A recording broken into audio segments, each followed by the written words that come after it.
All right, and we'll let it load up. And three, two. What's going on, everybody? Welcome into a brand new episode of Don't Call This a Podcast. Still rolling strong, season 3. I'm your host, Ryan McLaughlin. Dee and Courtney could not make it today, but it's all good because I think this is my fanboy episode, so we're good. um, I'm very happy actually to have this individual here with us today. This is an artist. His name is Rob Roy. He goes by the name Rob Roy. He's originally from Jacksonville, Florida. Shout out Duval County. And I'm okay. I'll go ahead and self-indulge real quick before we introduce our guest officially. I got introduced to this guy's music a good 10 years ago while I was in college. Well, two of my homeboys came down to the room. We were all trying to figure out where we are gonna go eat. And the homeboy who's usually always hungry is the one that didn't keep the conversation flowing about food.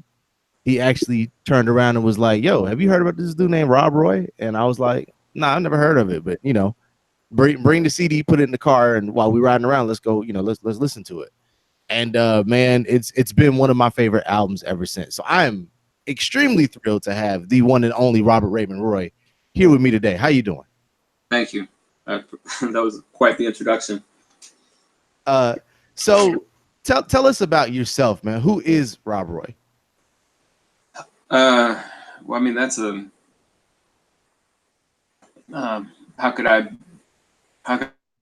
best sum that up?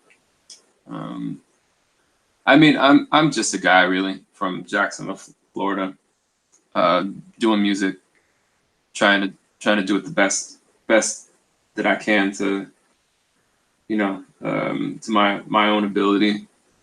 And yeah, I mean, I'm not quite sure where to go with that, but No, that's perfectly fine. I mean, from another standpoint, so I won't get into sharing ages and stuff. I think you and my brother are around the same age, and so you grew up in Jacksonville, Florida.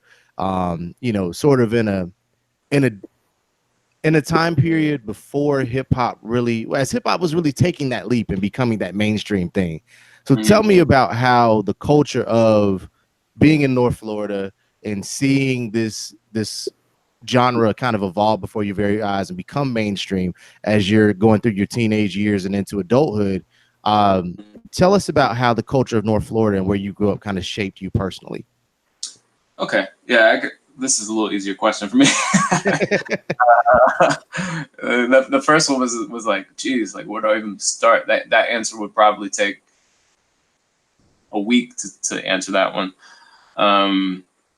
As for how the culture of Northeast Florida impacted me as an upcoming artist, I mean, in all sorts of ways, really, because I think that what you write about is often a consequence. Well, not even often. It is a consequence of the life that you live. So if the life that I live is in Northeast Florida, specifically Jacksonville, then that all the things that make up the city, whether it's the food, the weather, the way the people are, the culture, all those things factor into what ends up being in the music. So there's a certain sensibility, I think, that you get from that you wouldn't get maybe living somewhere else. Yeah, so that's that, I guess. So you seem to be sort of a man of many different talents. As an artist, you both thrive in the audio as well as the visual realm. What caused you initially to lean towards rap? That's a great question. I feel like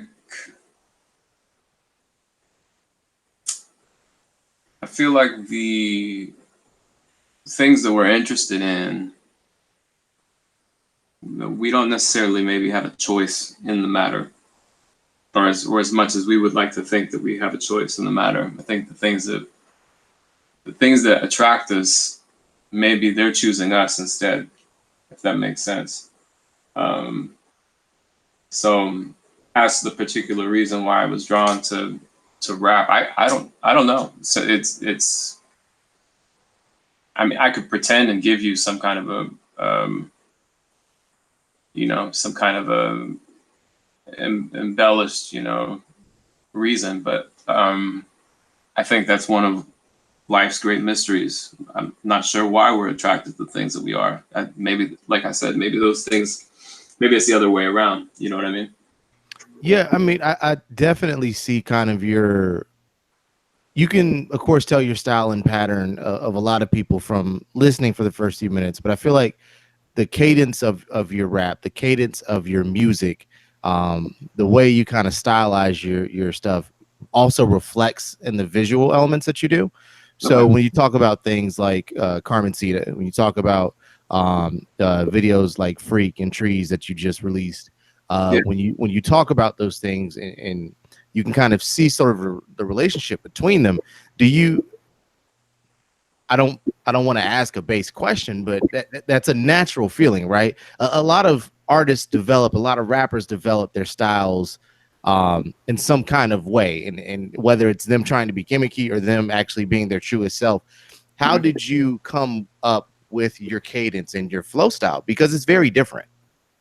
Well, I think initially, as far as like, yeah, the cadence stuff, we could, I mean, that goes, I can directly reference what's influenced that. I think, and I think that's changed over time.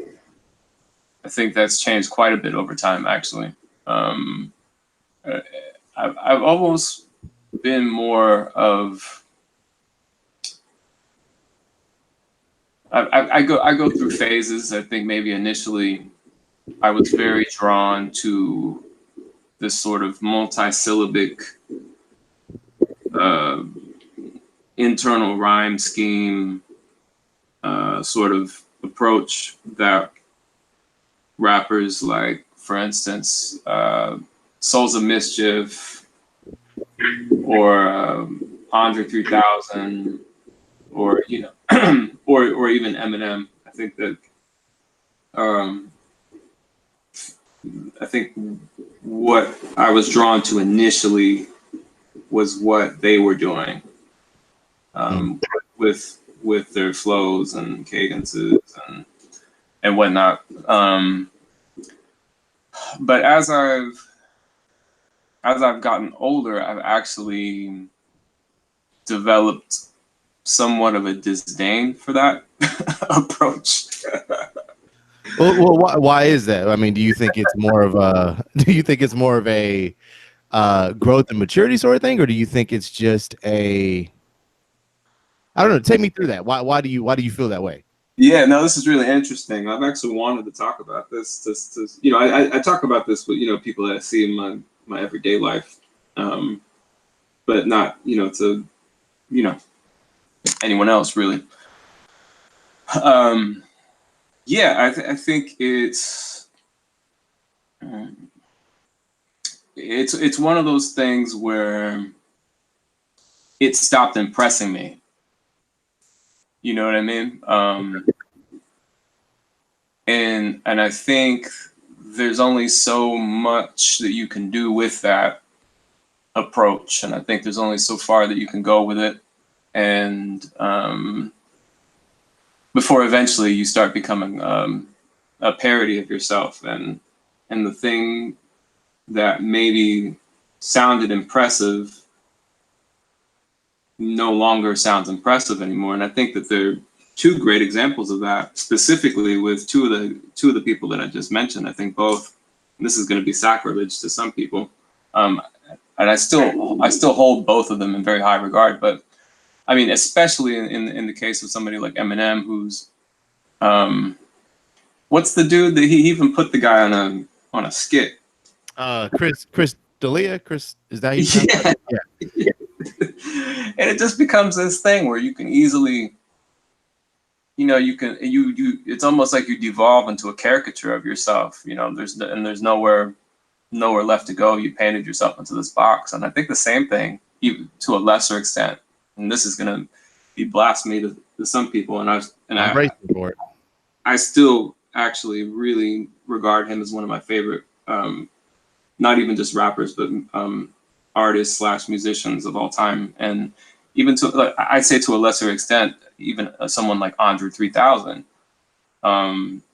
I don't think that maybe the last time I really liked a verse from him was a few years ago.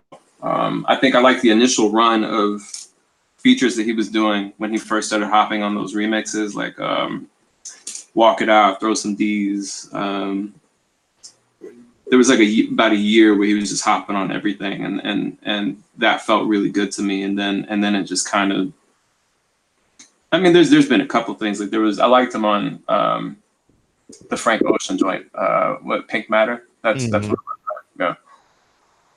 But then everything else, it just kind of is. I think even he says it himself. You hear him on the James Blake track, and he says, "I hate heady ass verses, but here I go," or something like that, something to that extent. I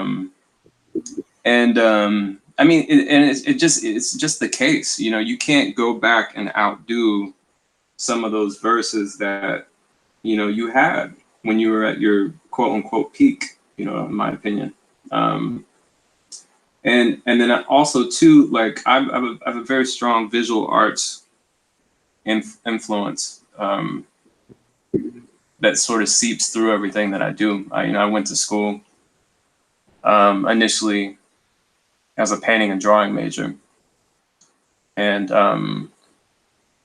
I think that's much of what I learned in school still informs what I do to this day. And as I've gotten older, I think it's just become one of those things where, okay, yeah, you know, I could do this sort of stream of consciousness, free association, let's see where my thoughts go sort of thing, or I could be very intentional. I could be very clear. I can streamline it. I can make it more economical in design, simplify it. And then to me, that's more impactful. And I think that you can get away with less words and say more if you're very intentional about what words you're using. So let's kind of pull back that layer real quick, because I think you take an interesting approach. And on the Andre 3000 front, I think, as you said, you can see it in the way that he approaches a lot of his music now. And it sort of seems like he knows now why he sort of walked away without knowing in the past why he indeed walked away. So let's talk about that change in style a little bit, where you become more direct. Not saying that you would want to change any of your music, but is there something that you look back on now? Something from the King Warrior era, from, you know, the Le Tigre Blanc series? Is there something that you look at now and go, wow, I was really wordy there? Like, if I could rewrite it, I would rearrange it in a different style. Is there something that sticks out to you? Yeah, actually, it's funny you say that. I mean, there's two parts of this answer. The first part is no, I would not change anything because that led me to where I am now, right? Right. That's the first part of the answer. The second part of the answer is I could have been a more careful editor about certain things. And for instance, I would have gone into Roller Coaster Baby, for instance, and I would have maybe left that just a one verse song, because that's a long ass first verse. I would have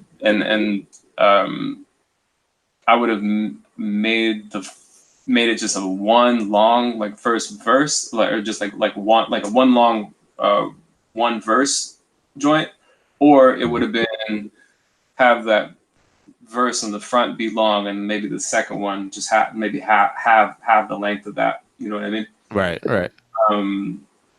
That's, I mean, you know, it's little things like that. Le Tigre Blanc, I would change a lot as far as just the album is concerned, not necessarily about the wordiness. Half of that album was sort of just trolling, really. And I think that went kind of over a lot of people's heads. So And if we can real quick, let's talk a little bit about Le Tigre Blanc. yeah, Where were you in terms of, so from my own personal standpoint, not to make this about myself, but yeah, I remember hearing that album and enjoying that album, but I remember it was one of those albums that I didn't notice was out until a few years after it came out. I think it was one of those things mm-hmm. where I was spinning back King Warrior Magician Lover, and I was like, I wonder what, what this guy's been up to, and happened to look it up and see it was there. So where were you at that point in time? Because I could feel like Oh, personally I could relate to King Warrior Magician Lover at the time that it came out because of where I was. yeah, of But course. Tigre Blank, it didn't really connect with me just because of I was a 20-something-year-old and I wasn't really picking up on that. But talk about where you were when you made it. Yeah, that was a weird time in my life because dealing with the ultimately was dealing with the frustration of having had this viral moment happen with King Warrior Magician Lover, from the video from Fur My Cat being on Kanye's blog, and then you had Carmencita having somewhat of a similar trajectory until I accidentally deleted it from my YouTube. Did you really? Yeah, I did. Wait a minute, because I remember that being on MTV. I remember that being in circulation on like the MTV channel and everything like that. But yeah, like that on MTV when that was cool. You know what I mean? how did you manage to do that? How did you? I was trying to create a different YouTube account. Okay, all right. And somehow didn't realize in deleting, I guess, whatever I was deleting, that it actually deleted the channel that I had, and then somehow I was able to recover it. But then in recovering it, it didn't rescue the videos that had been on that channel. Oh no! It had something like 100,000 views on it at that point, and I was really fucking pissed. But man, I'd have been sick. Oh god! Yeah, hey, you know what? Like whatever. It's all good. Okay. Shit happens. But yeah, it was in a weird spot. And so you go from having this viral moment, and you cross the threshold of what you think is, you're in a different world now, or at least you think. And I think part of what I was to experience was a result of my having not been ever exposed to the entertainment industry, especially growing up in a town like Jacksonville. So there were a lot of things that, one, for instance, I had signed this contract when I still lived in Florida that I had to get out of, and getting out of that proved to be quite the process. It took about 6 months of time and 3 different lawyers. And finally, I was able to extricate myself from that situation at the cost of the check that I made from Entourage. But having that be 6 months down the road, now at this point, you can only imagine what happens to someone's buzz 6 months later after no activity. So a lot of maybe opportunities that I had during the window of time, immediately following the virality of that moment, the initial moment, that window was growing ever and ever smaller by the day. And so by the time I got myself out of the situation, there wasn't much to really leverage. And then I had to take a deal with, or I didn't have to, you don't have to do anything in life, you could choose. It wasn't like somebody had me at gunpoint, but I felt mistakenly that it was in my best interest to take a deal that wasn't necessarily something that was perhaps the best fit. And I did it mostly because I wanted to feel that all of what I had endured up to that point was worth something, and I wanted to validate myself in some sense. You know, it's like the same way that people don't feel like they're a real artist unless they actually go to art school or something like that. And I thought, well, maybe I wasn't a real artist until, or I wasn't a real musician until I could say that I signed some sort of a deal, even if it was a shitty deal. So, so I did that, and then, you know, I learned probably about 100 lessons after that. You know, some of which I could rattle off. One, don't ever do something for external validation or money. You have to keep art centered, front and center in the conversation. You know what I mean? Let the art be your art be your North Star. I think I heard, was it Jamie Foxx? I might be misattributing this quote, but I think maybe Jamie Foxx said something like, when you sacrifice the art, that's when God walks out of the room. Something to that effect. So yeah, so I learned a couple of those things, and then you know, be careful who you associate with. I learned, you know, some things about branding and how, you know, like what the actual resources, the actual power of a, you know, a small label has, and especially if it's not the right fit, like what that means, because you might not necessarily have you might have resources at your disposable, but they might not be the resources that you need. You know what I mean?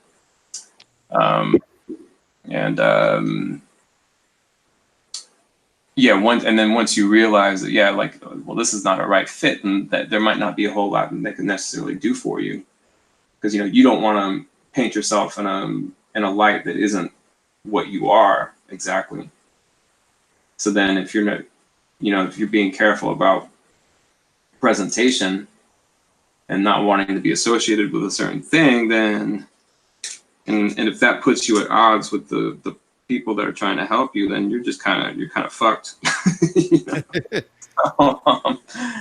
So yeah, so you learn a lot of that stuff, and I attempted to change my, you know, like, performer name to my you know, my full birth name there for a second, and that was a dumb decision as well. And then about half of that project was, you know, like, let me get out of this deal. You need 10 tracks. Is that the if you're reading this, it's too late of your of your career? The here you go, get out of my face. But if you're reading this, it's too late. It's actually dope. Yeah, no.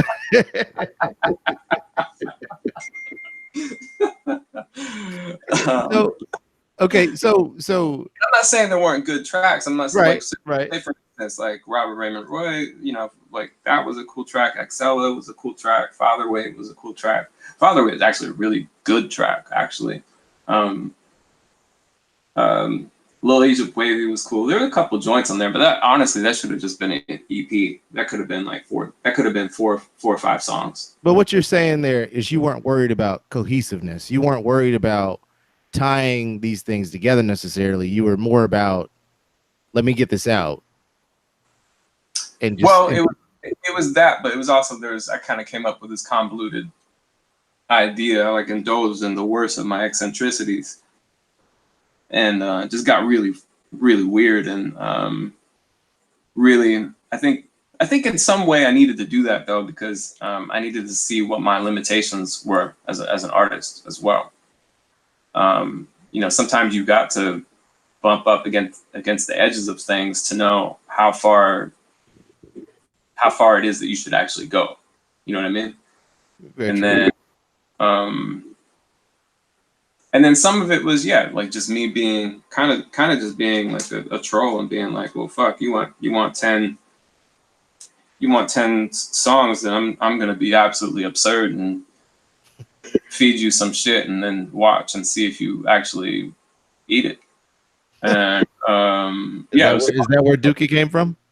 well, yeah, I mean, like, so I mean, there was that, and then there's also the track. There's the track at the end where we reversed, like we recorded however 3 minutes of silence and reversed it, which was just like, okay.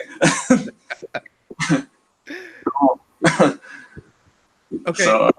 So dialing back a little bit to happier times, we'll say.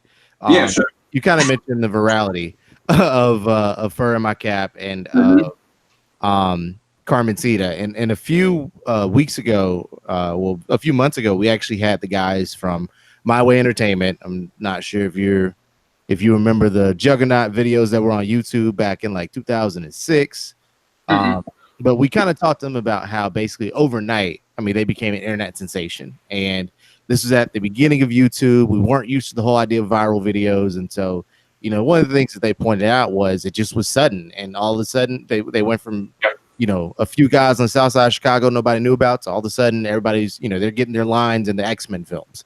And so, when you go through something like that, when all of a sudden you wake up and two songs that you've put your craft into. Now I know Fur in My Cap was assisted by Entourage, but when two things like that, and Kanye's blog, but when two things like that start to take off, what is that feeling? What is that like? Take us through just kind of the emotions you felt as that started to happen.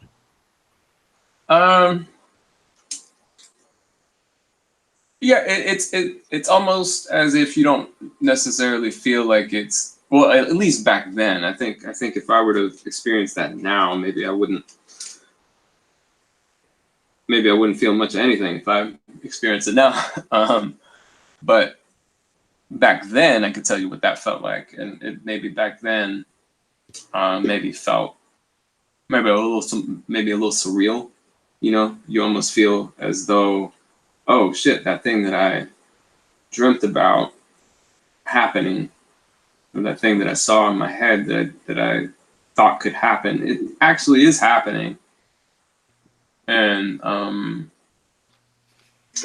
it's hard to really wrap your brain around what that means, because you see a number like 800,000 streams in 1 week, you know what I mean? Which happened to King Warrior Magician Lover when I put it up.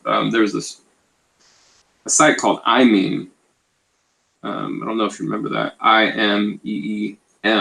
It was called, but I think there might have been some interaction with that platform and MySpace maybe at some point, but iMeme is where I put the album up, and within a week, it got nearly 800,000 streams, which I don't even know what that looks like. I don't know what 800,000 people looks like. So it's just initially, I think back then the feeling was one of, you almost don't feel like it's necessarily happening to you in that moment, but you know that it is. And then there's also a feeling of, at least for me, there was this feeling of vulnerability, like being caught with your pants down in front of a room full of people, exposed, really, you know what I mean? Because I'm sort of the type of person, which is weird, because I picked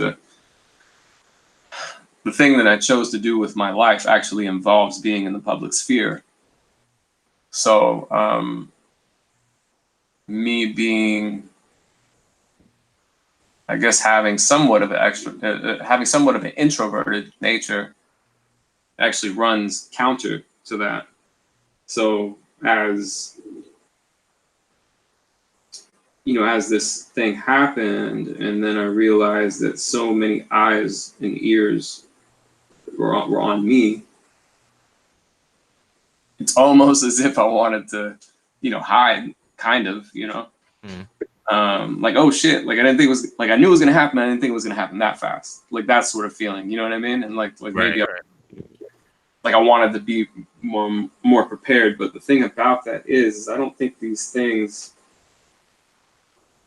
I think maybe the way these things work is, there's a point, at which, everything compounds. And then from this point, it sort of rapidly accelerates, like it just exponentially grows. Like it's like growing. It's kind of like watching the grass grow. And then all of a sudden, for whatever reason, it hits a point where, and that's as a result of I don't know, who knows? Like, I mean, obviously, you could look at the Kanye University as being sort of a lightning rod for that sort of thing. But yeah, it reaches a point, and then after which it just kind of, goes from here all the way to, I don't know, 1,000 feet into the sky. You know what I mean? Right. So, yeah, I guess that sums up how I felt back then. I think now, if like something like that happened to me, I would just kind of be like, oh, okay, whatever. I remember at the time watching some video that was on YouTube or some video circling the internet, but where you were talking about the creative concept behind King Warrior Magician Lover, which it's very straight. It's presented in a very straightforward manner of the title of it, based on, I can't think of the author's name, but based on the book of a similar concept.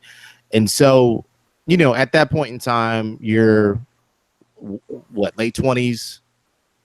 Yeah. When you put that album out? Yeah. So, I mean, I don't have any qualms about, revealing my age at all. So I'll just go ahead and put it out there. I'm 40 now. Okay. Yeah, when I first recorded, was I 20? Okay, so yeah, when I first recorded Fur in My Cap and Roller Coaster Baby, and actually there was another song that didn't end up making it on the album. It was called Chain Homie. But I recorded those 3 songs at first, and I was 27. Wrote them in 2006, recorded them January of 2007. That gives you a little perspective on where I was in relation to what everyone else was doing. And I kind of lost my train of thought. Bring me back to what was the question there? The initial.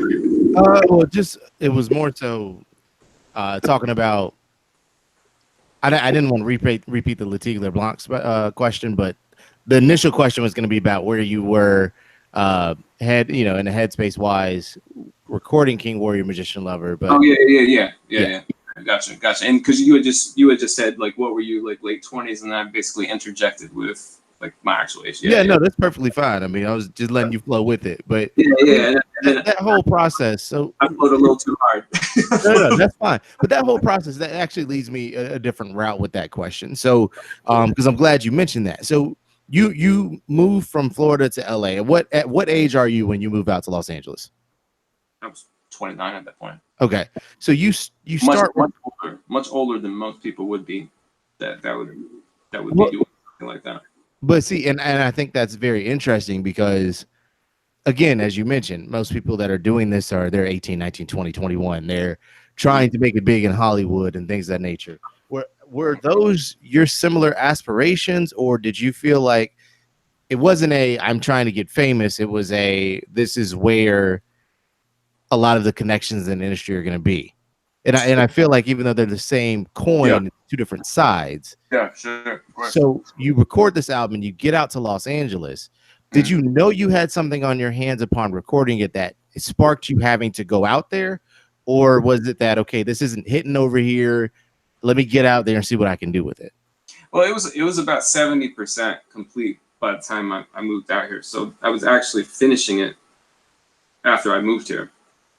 So my collaborator, producer, my best friend, this guy Luke, had signed a publishing deal with a company called Pulse.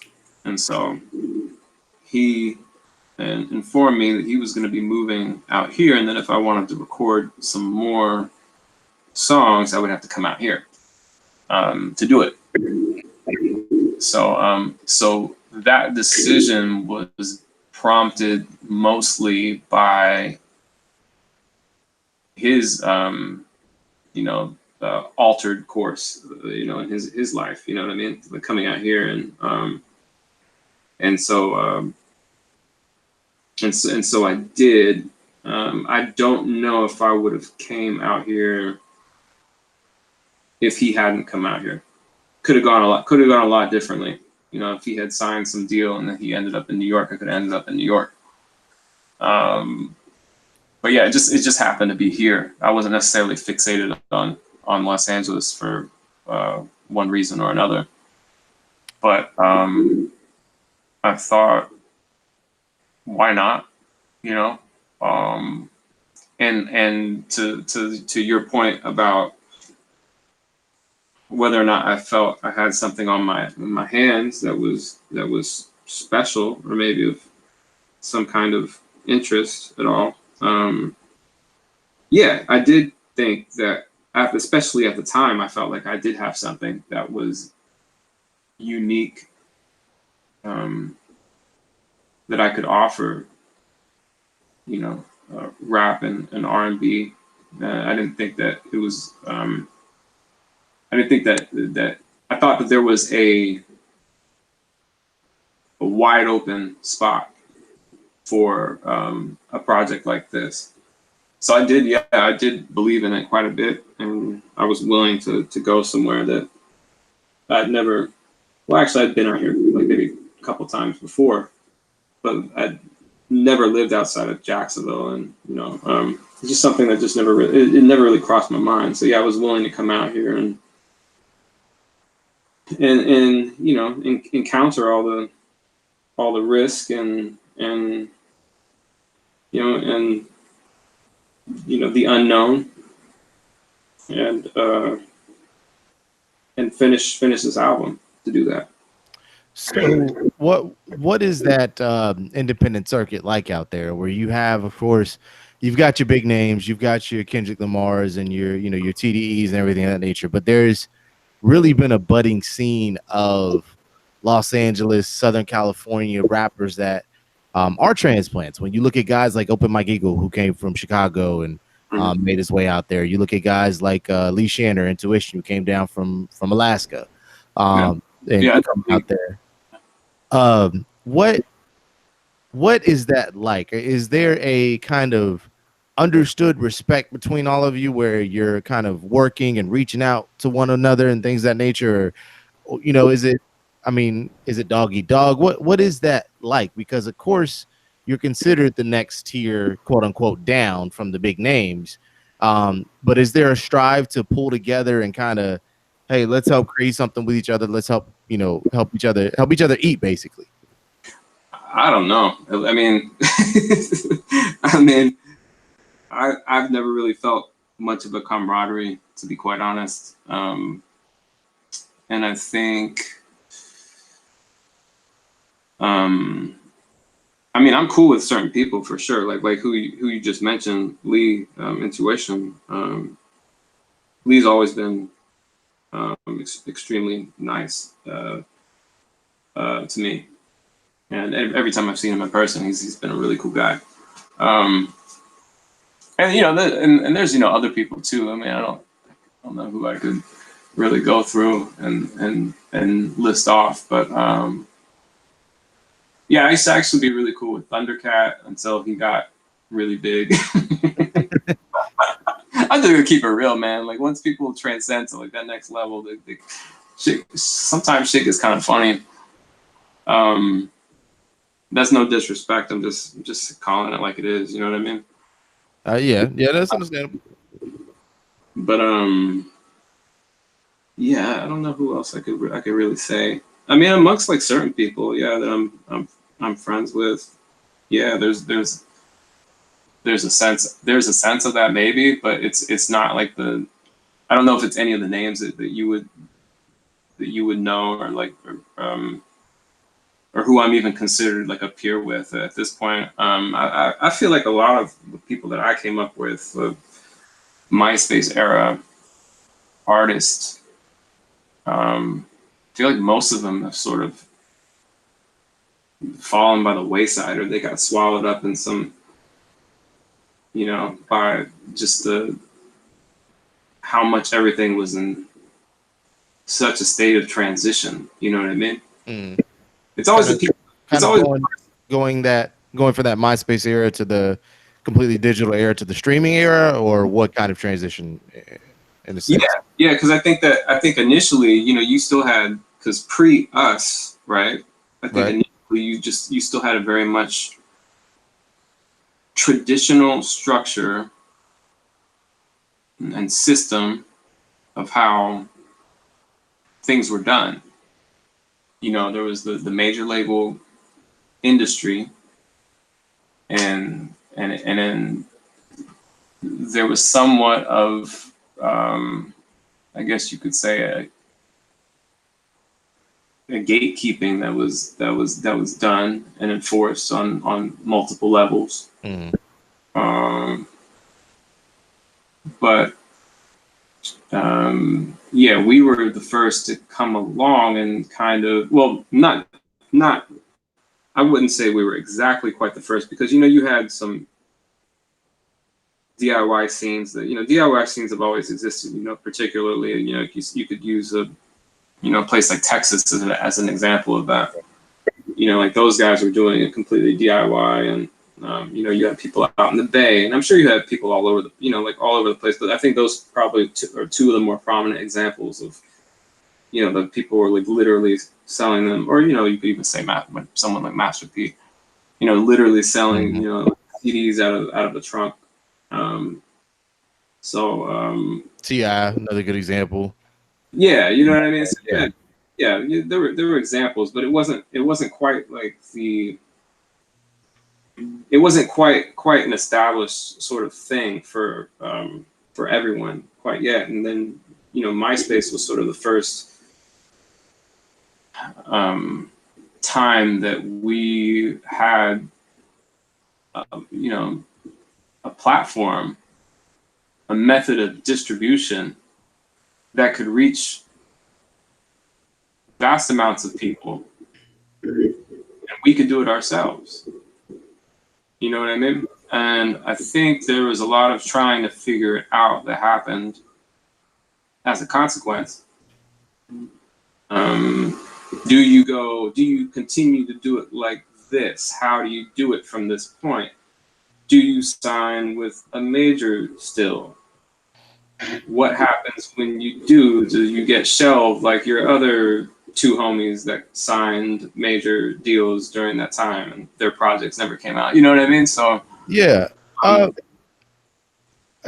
do want to, and I'm sorry, I hate to cut you off, because you bring up a point that we here with KWC we've brought up a lot, and how that whole wave of the B.O.B. Asher Roth, Charles Hamilton, where I kind of feel like they're the most famous examples of being stuck in that limbo, where they came out, they were hot, everybody said this is the next, to go call back earlier, the next Eminem, Kanye, and Andre 3000, and it never comes to fruition. Now, for a myriad of different reasons, when you talk about Charles Hamilton's own personal issues that he had to deal with, but Asher Roth and B.O.B. were two people with viral hits. Asher Roth had I Love College, and B.O.B. had Nothing on You. And while he sustained a career, Asher Roth kind of fell by the wayside. And I've always maintained that it was that sort of purgatory period of that 2006 to 2009 where nobody really knew what was going on and what did it mean to top iTunes and what did it mean to, so once the dust settled, then, like you had the second wave of people that were able to come and capitalize on that. You know what I mean? Yeah. I think that's exactly what we saw. Well, from there you end up giving way to your as you said, the next wave, the Futures and the I'm drawing a blank because that was about the end of my college year, so I wasn't as on top of new artists, but I hear. but you give way to that trend. And so I find it interesting that you say that because that's something that I hadn't really quite pieced into. I had the ideas, sectionalized, but never pulled the full thing together. So what kind of do you feel like you were too early or too late? Do you feel like as far as now I know you're content with your artistry, but do you feel like in the opportunity to catch on that you were just a little too early? Because I feel like King Warrior Magician Lover is an album that could be placed out now and could gel with what's out now. I think it could. I mean, I think it could have happened. I think that if better business decisions had been made, I think like maybe we wouldn't even be talking right now. Which I'm glad they weren't because I'm enjoying this conversation. And that's not even hyperbole. I'm being serious. Because I'm actually glad that things went the way that they did because it allowed me to grow and mature as a person and also allowed the art to grow and mature and allowed me to learn valuable lessons about the business. But yeah, to answer the question, I think that project and those songs could have worked. I think at that time, there was precedent for it. You had a group like Outkast doing it.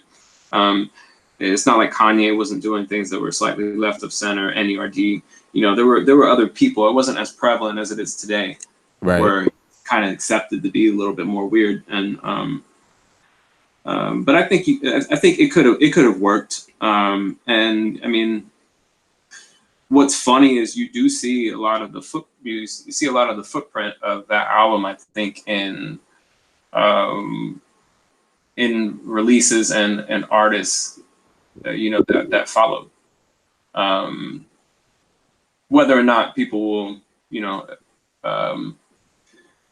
attribute any of their stylistic choices to listening to King Warrior Magician Lover or not, like that remains to be seen.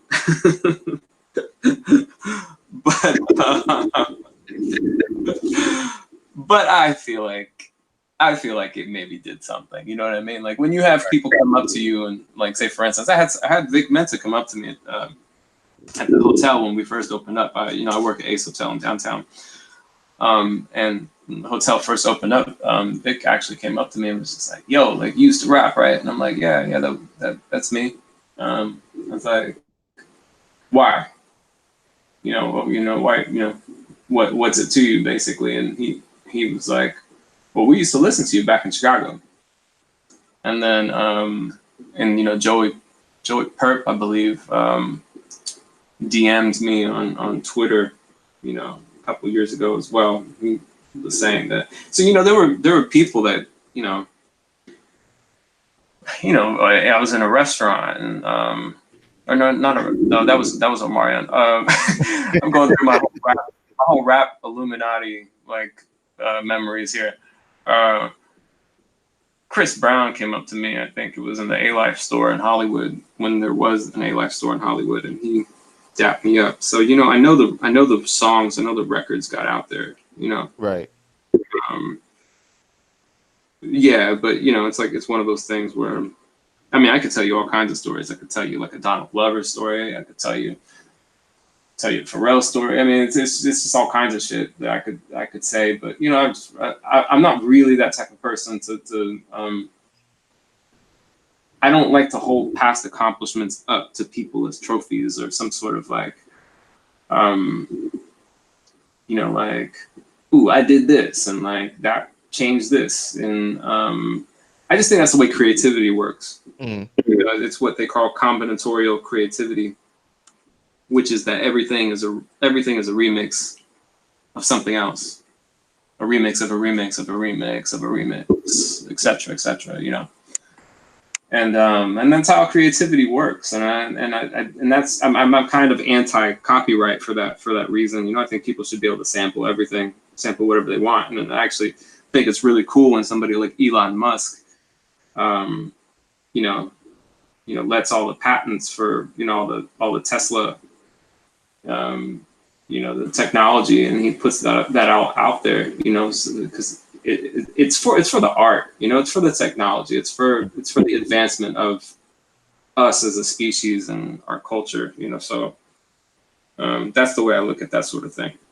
Well, you're clearly not a name dropper, but I am gonna make you drop one here. So, Sure. what is the most, I guess, surreal experience of that? So you talked about Pharrell, you talked about Donald Glover, but what was the most surreal one where you were like, wait, you heard what I did? I mean,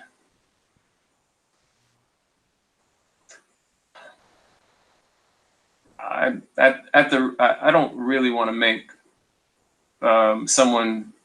I think all the people that I've encountered are talented individuals in their own right. Absolutely. However, probably the only, I don't want to say the only artist that really mattered, because that's kind of what I was trying to avoid.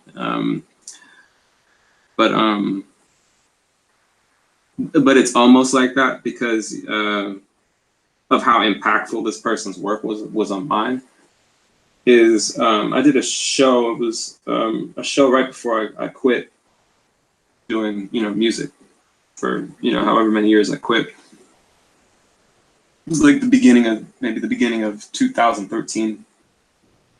And Devontae Swing from Jodeci at my show, and I think it was accidental. I don't even know if it was by choice that he was at that show.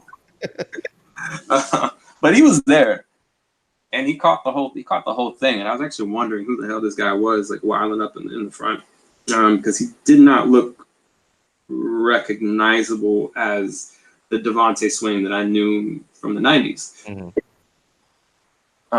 And then after the show, he came up to me and told me that he really, really, really liked what he saw, and that, you know, he wanted to sign me. And I was just like, who the fuck is this guy that is telling me this shit? This is, and I just like looked at him, and I looked at him in the face, and I was like, oh shit, that's Devontae. And then like when I realized it was him, I actually got down on my knees in front of him and like kind of did like the whole like, like I'm bowing in front of you sort of thing. You know what I mean? And he got a good kick out of that. He was laughing. I think he turned to a dude who I assume was some kind of a security or bodyguard or whatever, which was really odd because we weren't really at a place that really required something like that. And also, well, I'll avoid saying anything like that. But yeah, he turned and to this guy that was next to him. He was kind of like laughing, and then I like got up, and then I'm like, no, you have no idea. You don't understand.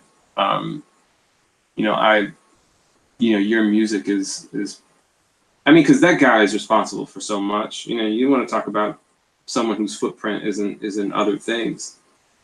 You know, this is the guy that basically, you know, he gave us Missy Elliott, Timbaland, mm-hmm. Genuine, and then, you know, because he gave us Missy and Timbaland, you know, by virtue of giving us Missy and Timbaland, you know, you could also argue that, you know, Aaliyah came as a result from that, and multiple other things, really, when you think about all the people that they produced for. So, yeah.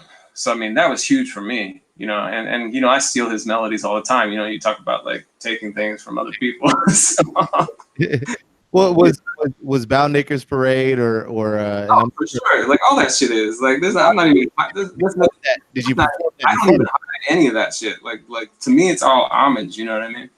Well, did you perform that in front of him? Is that?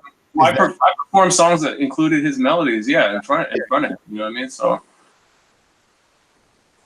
That's okay. I mean, yeah, that's definitely a surreal moment. That's crazy to hear. So I mean, because when you have things like that, and I That's know a rare people, one. That's a rare one. He doesn't make public appearances really. You know what I uh, mean? That's not like seeing. I mean, some of these guys, it's not really. It's not really anything to see these guys. You can go out to any spot in LA or whatever. You know what I mean? And, you're at the right. If you're at the right club or right event, it's not hard. It's not difficult to run into somebody. You know what I right, mean? right. Someone like him, it's a rare sighting. That is okay. Yeah. Wow. Dang. Yeah. Just that has me kind of at a loss for words. um, so you took a little break, Yeah. and you, after Latiga Blanc came out, you kind of disappeared for a little bit, and then you sort of popped back up about 3 years ago hmm with Johnny. Yeah. Yeah. And so you mentioned how you kind of quit music. What was it that I'm assuming you quit after Latiga Blanc or somewhere in that kind of gray area? hmm What was it that made you decide, okay, I'm gonna do this again, and what basically brought Johnny to the forefront? Well, just one small note I wanted to interject here. For the sake of chronology, I would like to point out that I did have an album that came before King Warrior Magician Lover, and that was called Dollar Out of 15 Cents. Okay. Um, yeah, so but it gets often overlooked when I talk to people about what I've done in the past, just because most people know me initially from the King Warrior Magician Lover album. That's Um, that's my fault there. no, no, no, not even. I mean that I, I mentioned dollar to 15 cents to people, and I would say 99%, 99.9% of people. You're in the majority. Okay. All right. I still feel bad, but still. No, no, no, not That- even, not even. that's No, with the whole radio background thing and like that. That's a failure of research on my end. So that's what no, makes me feel bad no, about no, not even, because there's only like a 0.1% of people that are even going to know that. But I just wanted to put that out there because just in case. There's a homie, a really good friend of mine, Willie Evans Jr., that worked with me on that album. So I was getting the beat beds from him initially, and then me and Luke would kind of like, well, Luke would record me, but then as I started getting more comfortable with the recording process, I started developing my own ideas about what I would like the songs to sound like, and so we started co-producing somewhat on these beats that I was getting from my homie, and then once we got around to King Worm Edition Lover, that's when I fully just wanted to explore, some of the ideas that I had in my head about what I could, like what I could do if I were to build everything from scratch, basically. You know what I mean? So then I was no longer getting the beats from Willie Evans, and then just in case he's hearing the podcast. So, um, but to answer the question that you posed, gone for 3 years, um, maybe even or well, no, gone for 4, I think, right? Or was it 3? No, that was like 3. Yeah, yeah, yeah. Well, it was like 3. It's 3. it. It Was was 2012? like 20. It was 20. It's like 3 to 4 Okay. years. Yeah. So like, cause like, yeah, that album, like the White Tiger joint, was yeah, that was 2012. Initially, you know what? Just by the way, that album was initially supposed to be called "It's a Poor Sort of Memory That Only Works Backwards," and I really wish I had stuck with that. I just want to put that out there. I really wish I stuck with that, and I stuck with the initial vision I had for the album, which would have been more in vein with like Axella, Mm. Wait, Robert Raymond Roy. But I digress. To point back in the direction of what we were talking about, um, yeah. So after this, 3 to 4 year hiatus, coming back with Johnny, what made me decide to come back? That was what it was, right? That's what we're talking about. Yeah, yeah. Okay, so I got re-inspired And I also realized that you can't. It kind of goes back to what it's like the second question that you asked me of this interview. The things that we're interested in maybe don't, maybe aren't necessarily things that we choose. They choose us, sort of thing, right? Right. I feel like the creative spirit is something that can't be stamped out. It's there. You try to suppress it, and then it only comes back to bother you when you're just trying to get on with your day.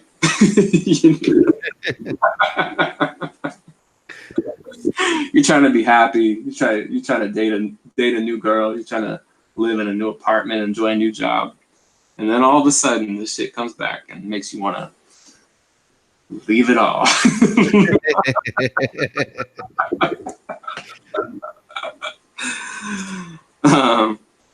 So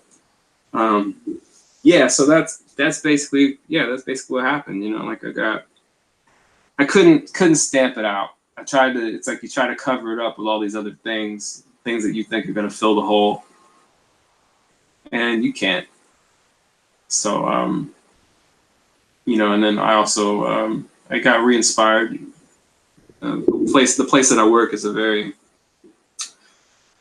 how could I describe it? There's a lot of commotion at my workplace. A lot of different people coming in from all over the world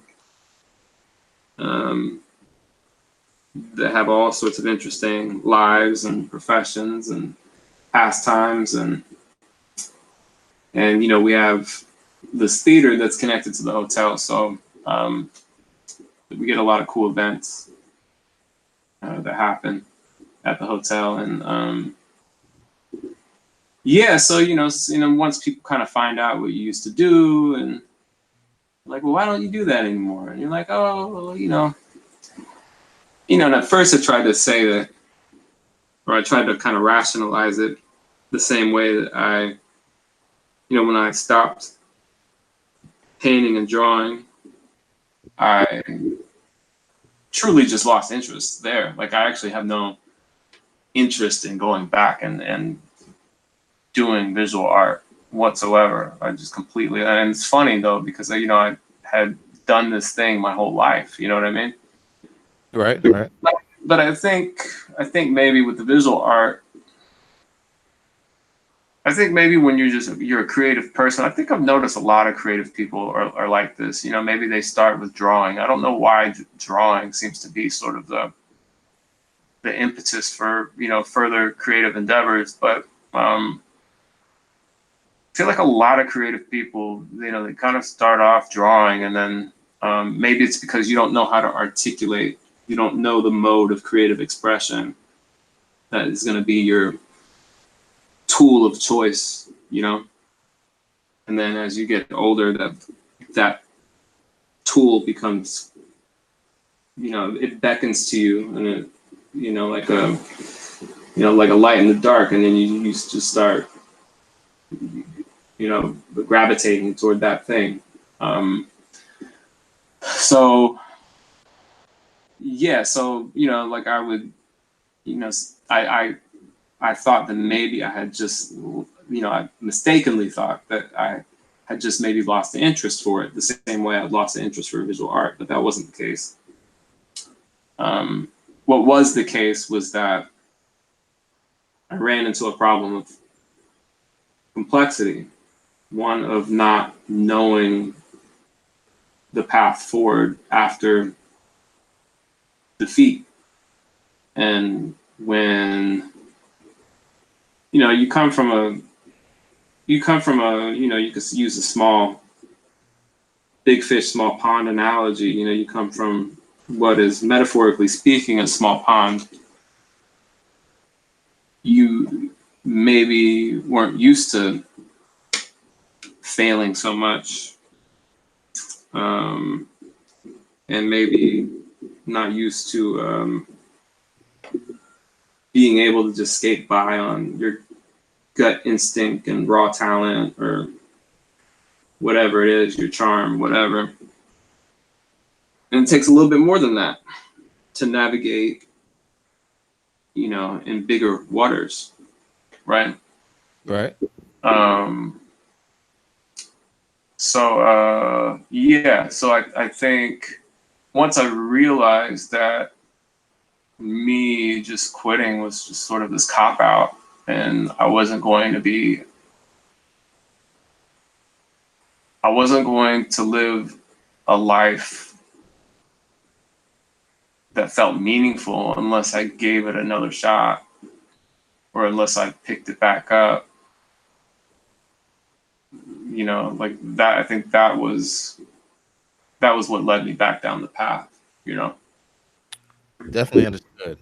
Um, Rob, I cannot thank you enough for taking the time to talk to me today. Yeah.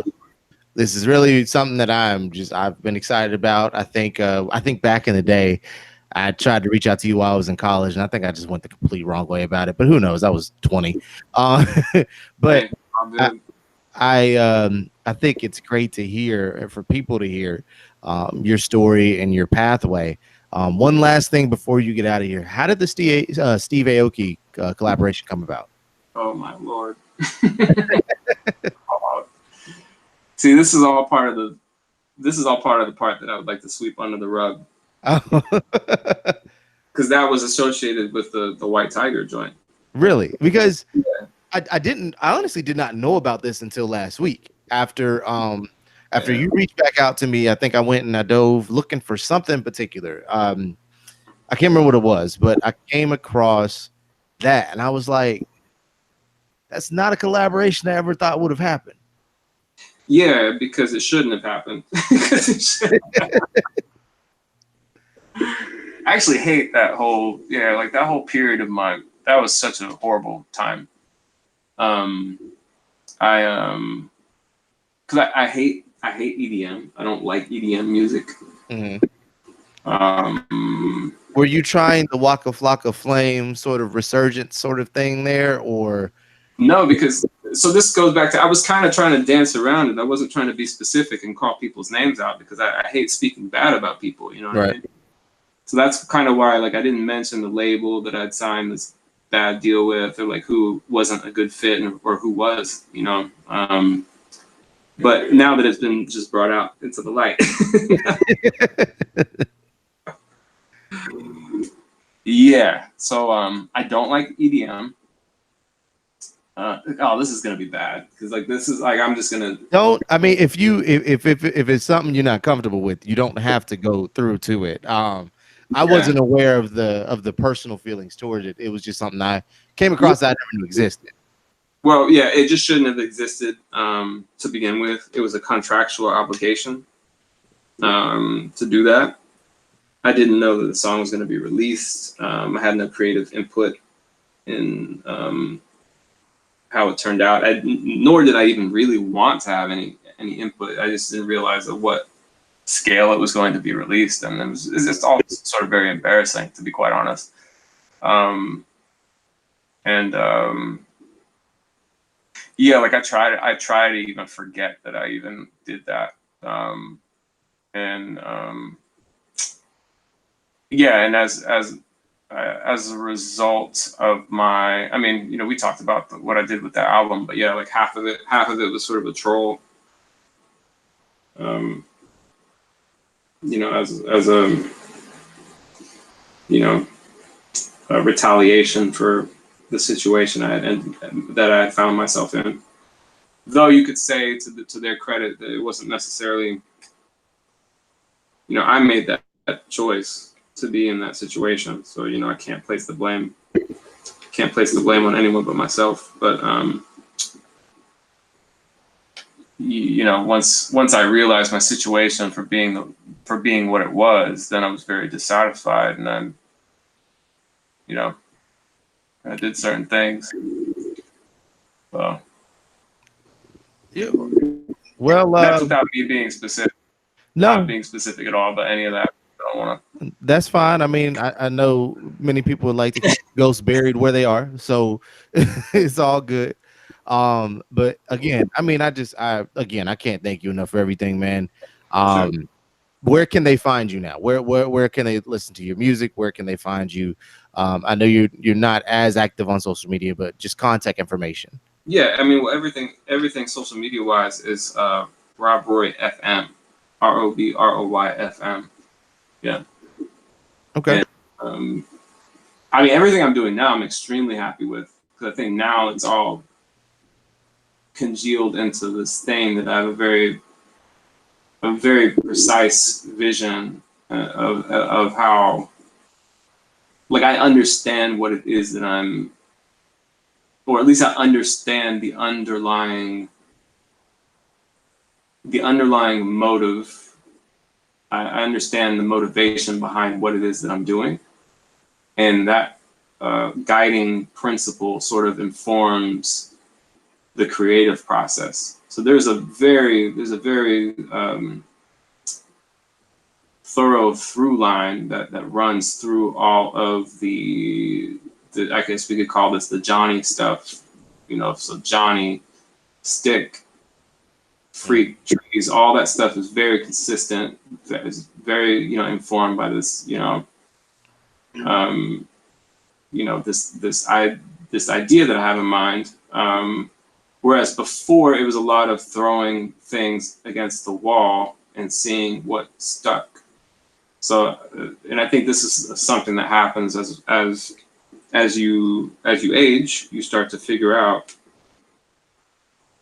what it is that's primarily driving you to do the thing that you're doing, and then that helps make things a lot clearer for yourself and also for everyone else. Well, he is Rob Roy. Make sure you follow him on all social media platforms under Rob Roy FM. Make sure you follow us at the KWC blog.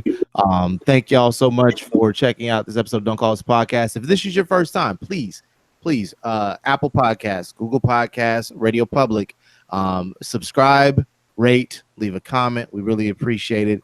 Rob, I've said it over and over again.